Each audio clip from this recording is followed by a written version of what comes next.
Hello everyone, this is Vicki here today designing for Pinkfresh Studio with the brand new Happy Blooms collection.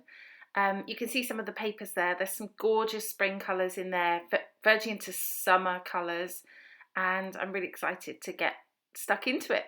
So with this collection you also get a 6x6 paper pad, which is double-sided, which I love, and I'm not making use of the double-sidedness today, but I fully intend to in the future. Thinking folded flowers and things like that. But for now, I'm just using one side, and my idea is to do a nice big title for my layout. So I'm going to hand cut this title because I want super big letters, and so I cut some strips at 3 inches, and I choose 7 papers, and my title's going to be Big Hugs. So I'm going to hand draw this.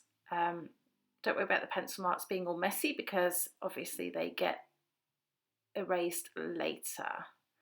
But here we go. So I'm just going to draw out each letter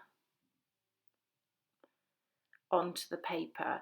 So I cut them all to 3 inches so that they're all the same height. The width doesn't really matter, but the height is quite important.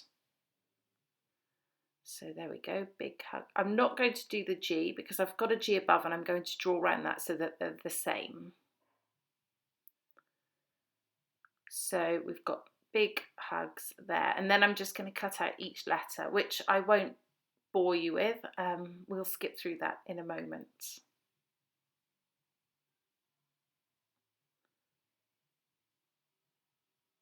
I love all the patterns together. I just think it makes it look really fun and summery and happy. There we go, Big Hugs. I've erased the pencil lines that were on there, so they're all gone as well. And this is all ready for my layout. So I'm going to use some smooth white cardstock as my background. I haven't done anything to it. There's no gesso or anything on it. I am going to do some mixed media, but I'm not going to use a lot of water, so it will be fine. So this is a fine tip black Sharpie, and I'm just drawing around each letter to add definition to it. I'm going to overlap them a bit, and I think that this will help each individual letter stand out on its own. So there we go, onto the last letter there. I love this sort of cornflower blue. It's really, really pretty.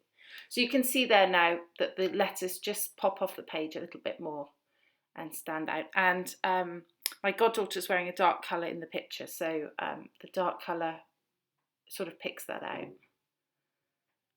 Okay, so this is where I'm choosing some inks to use for my background, and I've already watered them down and painted them onto a page so that I know which colour looks like what. So I pick out 3 that match, and I want the really vibrant colours. So I've got Coral Reef, which is the Candy Apple, which is the red one. Let me see, Stargazer, which is the blue, and Sweet Mustard, which is the yellow. Now here's where I made a bit of a boo-boo. I sprayed some water onto the ink too close to my cardstock and made a bit of a mess. So I got another piece of cardstock, but don't worry, I will use that original piece for something. What I did was I took the ink cube and I flattened it, pressed it down onto my packaging, sprayed some water, and then just put it onto my page. This way I'm not putting water onto the page apart from what's already with the ink. So it was fine not to have to gesso the page first. It came out okay because of the type of cardstock that I used. So I'm using these 3 bright, bold colours just underneath. I want it to be nice and bold and really show. This is no time for subtlety here. So I'm just going to dry those up a little bit so that I can continue to work. It didn't take very long because, as I said, there's not an enormous amount of water. And you'll see the pink is where the pink B is, and the blue is where the blue G is. So I thought that sort of made them pop quite nicely. So I've got 2 photos on there. I do actually only end up using 1 because I couldn't make the 2 work, but they're very similar, so it's okay to do that for me. So I'm just going to put some foam onto the back of these letters just to pop those off of the page. And again, I'll skip through that process, but this is just sticky back foam, which you can get from most craft stores, generally in the children's section. There we go. So the letters are overlapped, so I just put on the foam according to where the letters were going to overlap as well. And now I'm going to stick them down.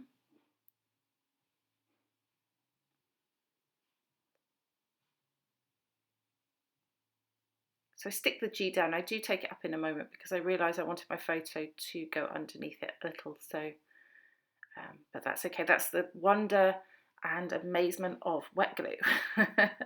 I'm using Scotch tacky glue in a fine liner bottle, just in case you're wondering. And it sticks really well and pretty fast as well, but you do have some leeway with it,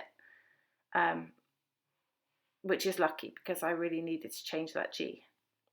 So I'm putting some tissue paper on the back of my photos. That's just to give it an extra layer between the photo and the layout. I didn't want to add any more papers to the back of it, just purely because I've got lots of papers already on there and I didn't want to introduce any more. So yeah, so I've backed both of them, even though I only use one. And I'm going to pop them up on foam. But I pop up one for now and then I pop up the other later because it's the other one that I end up using.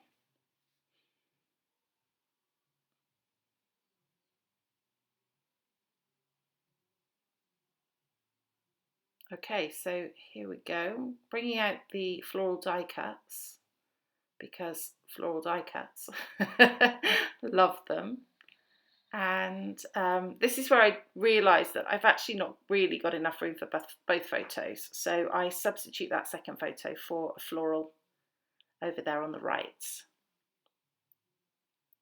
And I like that little cornflower and pink one at the bottom with the blue. That little tab says, "Love makes everything grow." And I like that.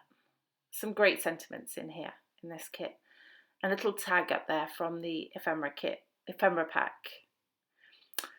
So this is the brand new rainbow, well, it's a couple of weeks old now, the rainbow set with stencil, stamp and die, and it's just stunning. So the stencil's in layers.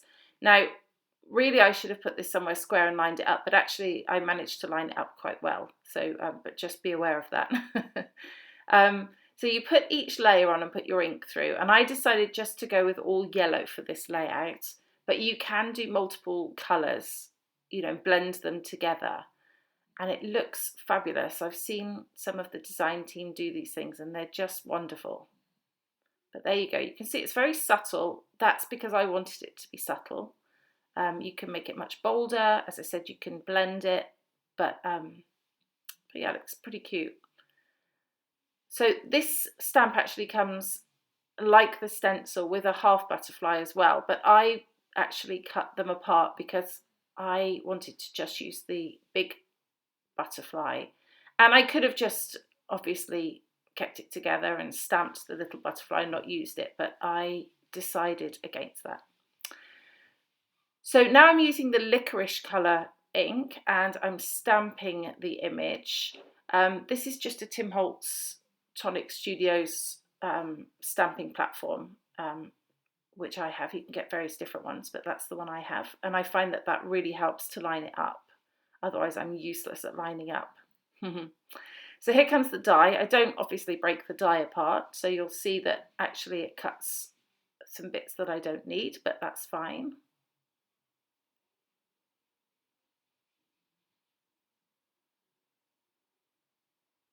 There we go.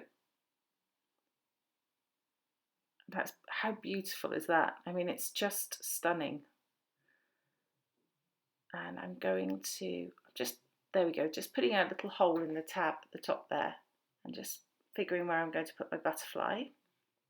Now we're putting foam onto the back of this other photo that I am going to use. And then I'm going to take a bit of the foam off of the G because now it's going to overlap the photo. It doesn't need all the foam. A bit of string to go in my tag, because what's a tag without string? That's just from my stash, that string. And I'm going to cut off a little bit of those leaves just to make that fit underneath the bee a little bit better there. This die cut, I'm going to cut the white edge off. I just felt there was a little bit too much white on it, so I just cut a little bit of that off. And sticking down my photo, which means I can then stick down my G.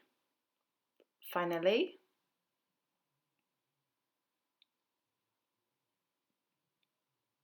Sticking everything else down.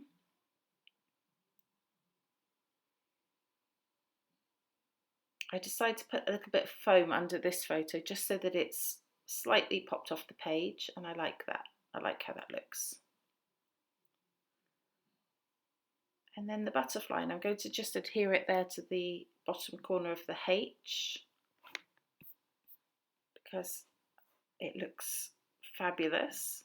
I'm just going to stick down the strings from my tag